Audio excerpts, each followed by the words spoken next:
One of the things to do is feel as you are reading over your poem, am I bored? Do I feel lectured at?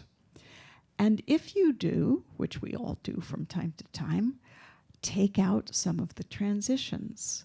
Allow more mystery. Allow things to stand on their own 2 feet, and it will be less didactic and less boring.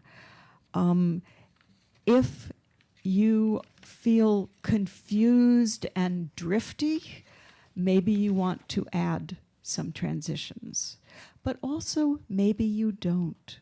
You know, poems teach us how to read them, and there are very, very different relationships to connection and disconnection and followable and unfollowable. And that's just part of what makes some of us love one poet and some of us love another. Our appetite for mystery, our appetite for making our own connections versus our desire to have a followable story. There's no one right way or wrong way. It's more about your own feeling about your own poems. Am I bored? Am I faking it? Am I embarrassing myself? Am I pretending that I've got something on the page when there really isn't yet? And one of the ways, as I said, to work with that is with transitions. Okay, the last things I'm going to say before starting to look at the poems is there are interesting transitions before the beginning of a poem and after its end.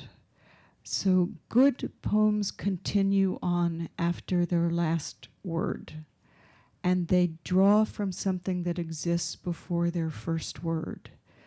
And you want to feel that in your poems. No poem is an isolated artifact because no life or moment of life is. So you want to just sort of feel what's reaching on either side of what's on the page.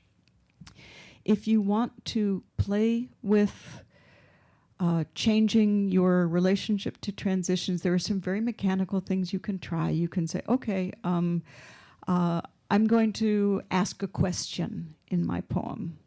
I'm going to make a negative statement in my poem. I'm going to say not or don't. I'm going to shift the point of view or the verb tense. So the poem is in the first person. What would happen if it suddenly moved into the third person? I'll give you some examples of this in what we're about to look at. Shifting the grammar is one of the ways you keep a poem alive. Just play with it. See what happens in the revision process. Just, experiment a little. Okay.